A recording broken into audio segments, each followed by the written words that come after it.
Je me rappelle que quand j'étudiais en communication, mes premières études universitaires, j'avais un professeur de publicité marketing qui m'avait beaucoup choqué parce qu'il avait déclaré, la première phrase en ouvrant son cours, c'était le téléjournal apporte les mauvaises nouvelles, la publicité apporte les bonnes nouvelles.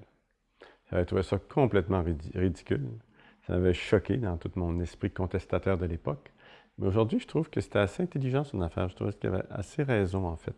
Dans le sens qu'au fond, en tant que consommateur, on est toujours prêt à croire que le prochain hamburger sur le marché, la nouvelle sandwich, va vraiment nous rendre heureux.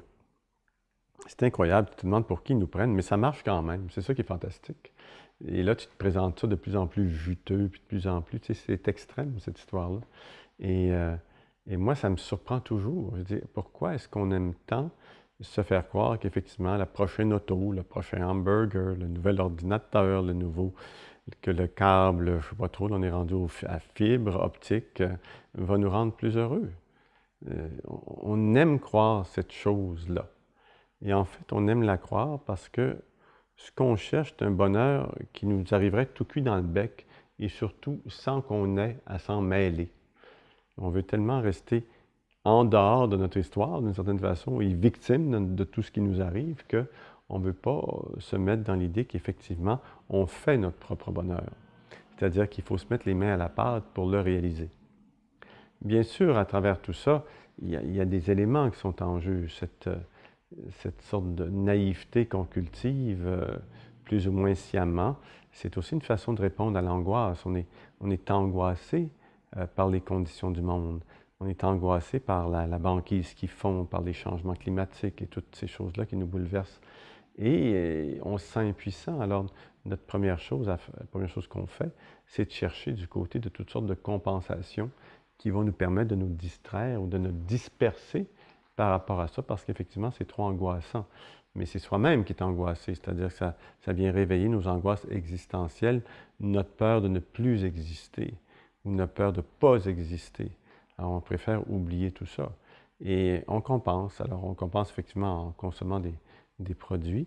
Mais avez-vous remarqué, ce qui est intéressant, c'est que tous ces produits-là sont de plus en plus extrêmes. Aujourd'hui, on parle de sport extrême, de chocolat intense, de pornographie extrême, de combat extrême, tout est devenu comme extrême. Même à mon club de santé, il y a maintenant des cours de yoga extrêmes, c'est-à-dire des cours de yoga menés dans des salles très très chaudes, surchauffées, tout ça, pour aider les articulations et tout. Alors, j'imagine que ça marche, mais ce qui est intéressant, c'est toute l'adjonction de tous ces trucs-là. C'est de plus en plus extrême parce que probablement l'angoisse aussi est de plus en plus extrême de vivre dans notre monde.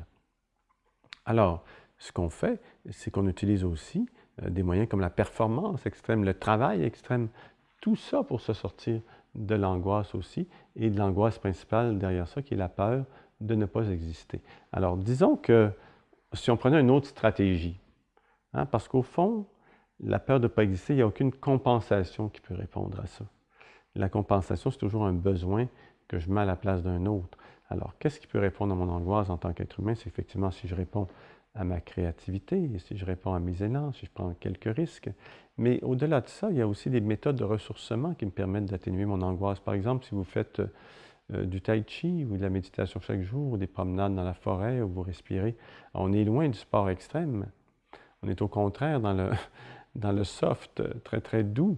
Mais ça a quand même un effet extrêmement apaisant sur l'angoisse parce que tout à coup, je suis dans un rythme qui est beaucoup plus respectueux de ma nature, qui est plus respectueux de la nature et qui fait qu'il sent peu à peu à travers tout ça, je sens que j'existe tout calmement et tout tranquillement à travers tout ce qui existe.